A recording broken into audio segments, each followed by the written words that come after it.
Hello! పిల్లలు, మీ వాళ్ళందరిని పిలవండి. అందరూ కూర్చొని చక్కగా కథ విందురు గాని. పెద్దవాళ్ళని అందరిని పిలవండి. మీ ఫ్రెండ్స్‌ని అందరిని పిలవండి. పిలిస్తే గజ ఆహ్, పోతన మూడవ భాగం చెప్తానిప్పుడు.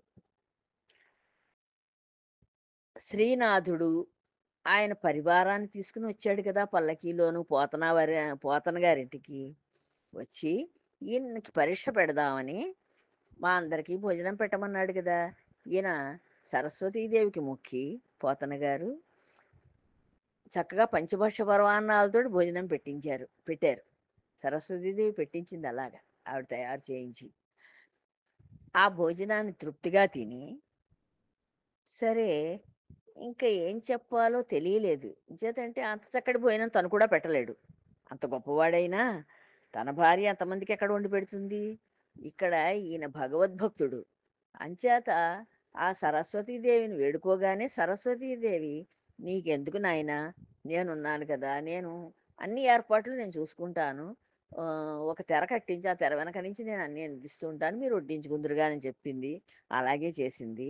ఈ శ్రీనాథుడు, ఆయనతోటి వచ్చిన పరివారం అందరూ తృప్తిగా భోజనం చేశారు.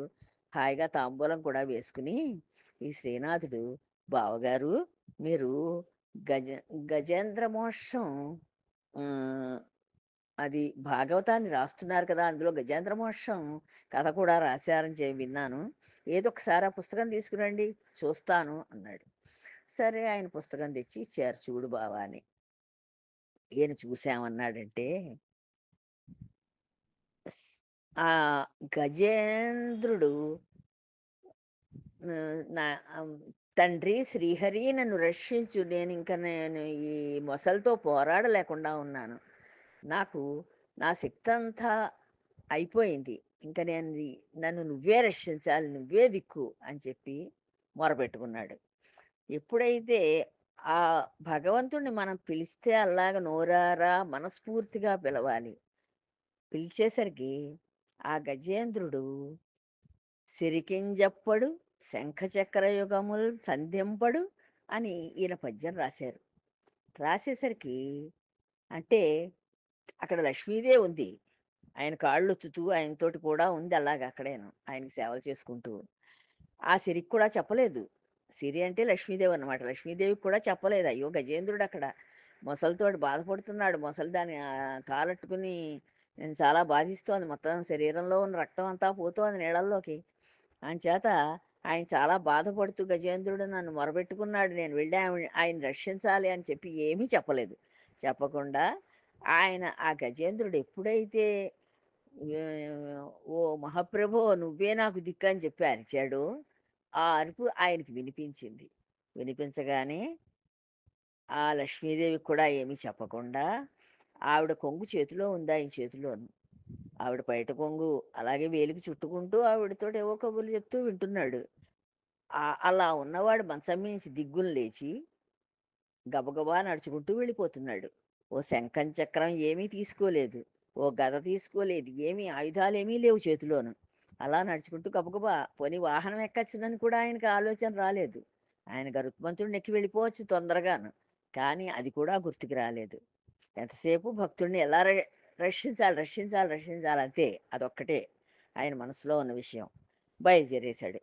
బయలుదేరేసి ఆయన వచ్చాడు. ఆహ్, ఈ లోపులో ఆయన ఆయుధాలన్నీ ఆయనతోటి కూడానే ఉన్నాయి కదా మరి. వెనకాలే పరిగెత్తుకొని వచ్చేసాయి. ఆయుధాలొచ్చేసాయి. లక్ష్మీదేవి మరి కొంగు చేతికి చుట్టుకొని ఉన్నాడు. ఆవిడ కొంగు వదలలేదు. ఆవిడ కూడా మరి చీర కొంగు ఆయన చేతిలో ఉంటే ఈవిడే మంచం మీద ఎలా ఉండగలుగుతుంది?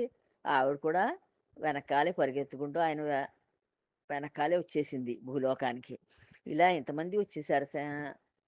ఆయుధాలొచ్చాయి. లక్ష్మీదేవి వచ్చింది. గరుత్మంతుడు కూడా వెనకాలొస్తూనే ఉన్నాడు. స్వామి నన్నెక్కండి అని ఆయన అరుస్తున్నా ఈయనకేం వినిపించడం లేదు. గజేంద్రుడిని రక్షించడమే ఆయన ధ్యేయం అంతే. ఆ ధ్యేయంతోటి అలా పరుగు పరుగునొచ్చేసాడు. అలా రచించాడీన పోతన గారు. రచించేసరికి అది చదివాడీన. చదివి "అదేమిటి బావా! ఇదేమిటి? చేతిలో ఒక ఆయుధం కూడా లేకుండా గజేంద్రుడిని ఎలా రక్షించేస్తాడు? ఆ మొసలిని ఎలా చంపుతాడనుకున్నాడు? ఇలా రాయొచ్చా బావ అని వేళాకోళం ఆడాడు. వేళాకోళం ఆడితే, పోతన గారు ఏమీ మాట్లాడలేదు కిమ్మనకుండా. మాట్లాడక ఊరుకున్నారు ఆ వేళటికి, ఆ టైంకి.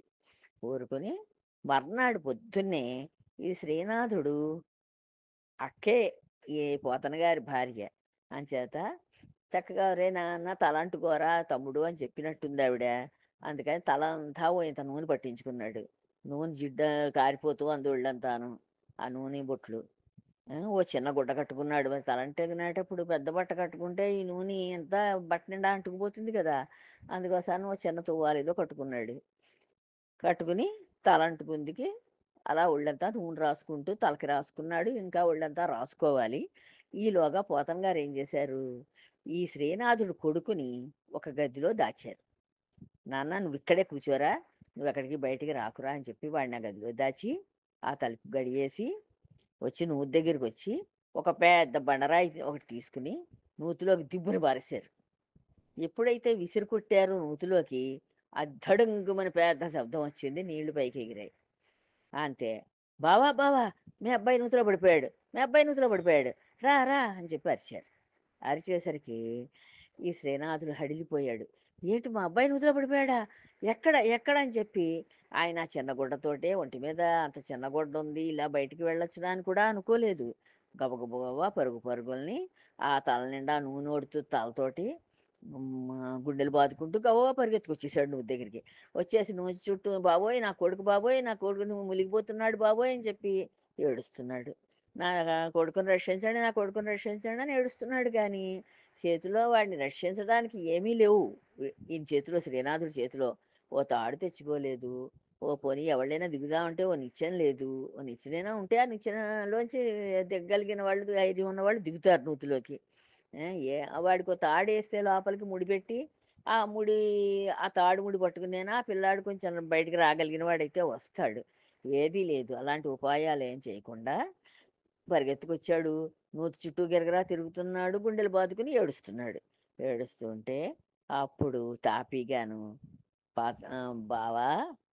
నువ్వు ఓ మూల ఆ చిన్న గుడ్డ వదలలేదు. ఒంటి మీద చిన్న గుడ్డుంది. అయ్యో! ఇదిలా బయటికి వెళ్ళొచ్చునా, ఈ గుడ్డ విప్పి పారేసి బట్టలు మార్చుకోవాలి.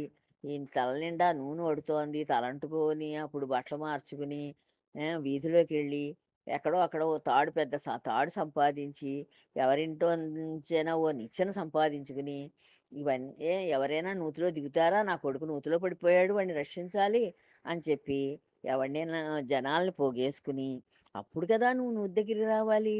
అంతేనే గాని, నీ కొడుకు నూతిలో పడ్డాడు అని తెలియగానే గుండెలు బాదుకుంటూ పరిగెత్తుకుని వచ్చేసావేటయ్యా? ఎలా ర ఎలా రక్షిద్దాం అనుకుంటున్నావు నువ్వు నీ కొడుకుని? నువ్వు నూతిలో దూకుతావా? దూకి నువ్వేనా తీయగలవా? నీ ఉపాయం ఏమిటి? ఇప్పుడు నీకు ఓదే ఉపాయం ఉండాలి కదా! నీ కొడుకుని రక్షించుకుందుకి. అని చెప్పి ఆయనకి నిన్న ఆయన్నడిగాడు కదా! మరి గజేంద్రుడిని రక్షించడానికి విష్ణువు నించున్న పొలాన్ని వెళ్ళిపోయాడు. ఓ చేతిలో శంఖం, చక్రం గదా ఏమీ లేకుండాను. ఆ శత్రువుని గజేంద్రుడి శత్రువుని ఎలా చంపుదాం అనుకున్నాడు? దేనితోటి చంపుదాం అనుకున్నాడు? ఆయన భగవానుడైన కనుక దేనితోటైనా చంపగలడు. కానీ ఈయనేం చేయగలడు? శ్రీనాథుడేం చేయలేడు కదా! అలా కొడుకుని కాపాడుకోలేడు కదా నూతిలోంచి. అలాగా దానికి ఆ ప్రశ్నకి నిన్న ఆయన అడిగిన ప్రశ్నకి ఈరోజు ఈ రకంగా సమాధానం చెప్పాడన్నమాట శ్రీ పోతన గారు. చెప్పేసరికి ఆయన అప్పటికి అర్థమైంది. ఓహో! అయితే నా కొడుకుని ఎక్కడో నువ్వే దాచావన్నమాట. దాచి నాకు నా తలబిరుసుతనానికి నువ్వు సమాధానం చెప్పావా బావా! నాకు బుద్ధొచ్చిందిలే. నేను మాట్లాడింది తప్పాను క్షమించు. నేనంత దూరం ఆలోచించలేదు అని చెప్పి ఆయన, ఆయన తప్పుని ఆయన ఒప్పుకున్నాడు శ్రీనాథుడు. ఈ కథ అవి అప్పుడు పల్లెటూళ్ళు కదా! ఆ పల్లెటూళ్ళల్లో మన పోతన ఇలా వాళ్ళ బావకి బుద్ధి చెప్పాట అని చెప్పి పండితులు చెప్పుకునేవారే కథ. పామరులు అంటే చదువు రాని వాళ్ళు ఉంటారు కదా! మామూలుగా పనులు చేసుకుని బతికేవాళ్ళు. పొలం పనులు, ఊళ్ళల్లో పనులు చేసుకుంటూ బతికేవాళ్ళు. వాళ్ళు చెప్పుకుంటూ ఉండేవారట ఈ కథలన్నీను. కానీ ఈ కథలు ఎంతవరకు నిజము అంటే ఆహ్, అది మనకి తెలీదు పూర్తిగాను. కానీ ఈ కథలన్నీ అందులో ఉన్నాయి. భాగవతంలో ఉన్నాయి. అది సంగతి. ఈవేళ మూడో కథ అది. బావుంది కదా! జై శ్రీరామ్.